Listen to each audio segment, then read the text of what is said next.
And today I am going to be teaching you guys how to make nasi goreng, which is an Indonesian fried rice. I first tried this when I traveled to Indonesia, when I took that fabulous trip to Bali. And today I cannot wait to share with you guys this recipe because it is absolutely fabulous.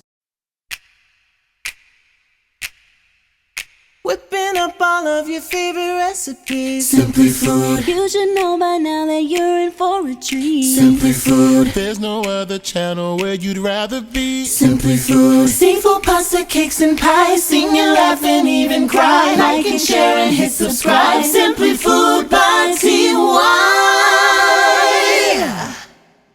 All right, y'all, let's go over the ingredients. You're going to need 1 yellow onion, some green onion. I have my homemade sambal here. If you've not seen how I make that, just check out the recipe from last week.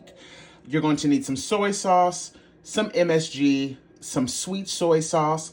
I have some day-old, now this is basmati rice, but you can use whatever type of rice that you would like.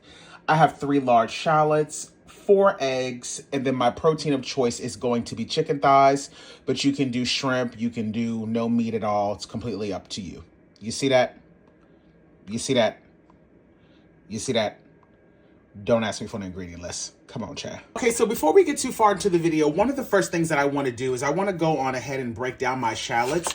Anytime that I have nasi goreng, I love to have crispy shallots on the top. So I'm just going to go on ahead and chop these down so that I can go on ahead and get these fried off. There's no right or wrong way on how big you chop these. It's really completely up to you. And you definitely want to do this at home. You don't want to use those store-bought, already pre-made onion strips. Just make it yourself. It's super easy to do. Now, to get these perfectly crispy, I'm actually going to add my shallots directly to a pot and add my oil of choice, which today is going to be vegetable oil. And I'm actually going to allow these to come up to temp starting from cold grease. That's going to ensure that these are going to cook nice and evenly and they all get nice and crispy. As they're starting to fry, you can go in with your fork and kind of break up the granules a little bit, or you can just do it beforehand. Doesn't really matter. And as far as how much oil, literally just enough so that they can deep fry. There's no right or wrong amount. And you can use vegetable oil. Peanut oil also works wonderfully. My onions are getting nice and crispy, so I can go on ahead and now take these out. They're beautiful golden brown. And before my onions cool off too much, I'm just going to go in with a little tiny pinch of coarse kosher salt right across on the top of them. Now, as far as this other onion here, I'm actually only going to use half of it because we're also going to be chopping down this other shallot as well. Now, these you want to chop down into a small mince because this is going to be going directly into your fried rice. I'm going to treat this shallot the exact same way. Just chop this down into a small mince, and then you can go on ahead and sit your onions to the side.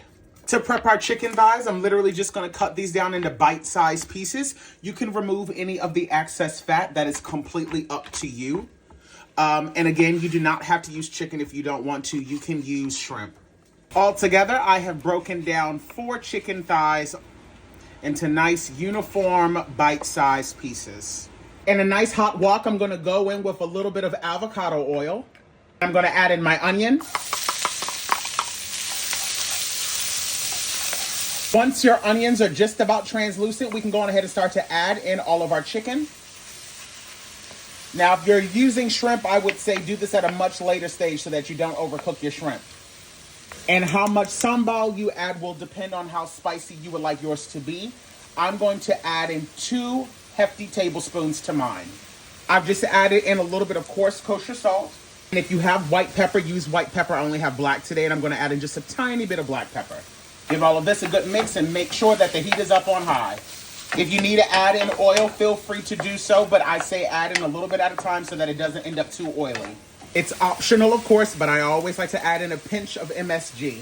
By adding in that sambal, it's really going to flavor your rice through and through because you have the shrimp paste, you have the garlic, you have the shallots, you have the lemongrass, you have the variety of peppers. All of that right now is infusing the chicken. That's really the real reason why you don't need to add in a lot of other spices because that sambal alone is really going to flavor your rice. All right, the chicken is looking fantastic, so we can go on ahead and push all the chicken and the onions over to one side. I'm now going to add in 3 lightly beaten eggs. Once your eggs have come up to a soft scramble like this, you can go on ahead and now incorporate it with the chicken. I'm now going to add in 4 cups of day-old basmati rice. I have 3 green onions, and I'm just using the greens, not the whites. 4 tablespoons of the sweet soy sauce.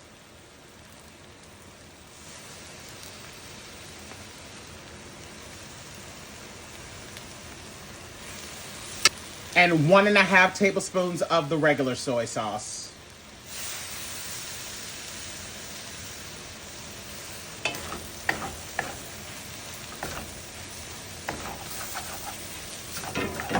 You can go in, taste for any additional salt, or see if you would like to add any more of the sweet soy sauce or the regular soy sauce, but this is all done.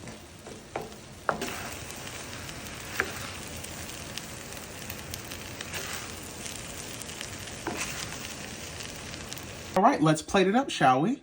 So we have our beautiful rice. I like to top mine off with a fried egg. Some of those crispy onions, some green onion, and just a dash of sesame seed. And that there, my friends, is how I like to make my Nasi Goreng. I hope you guys tried this recipe, and I think it's time we go on for a taste test, honey.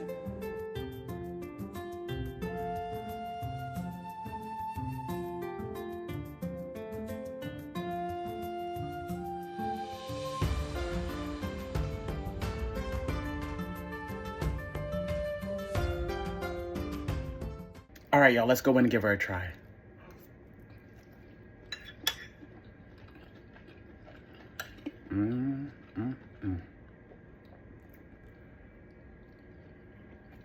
Boy.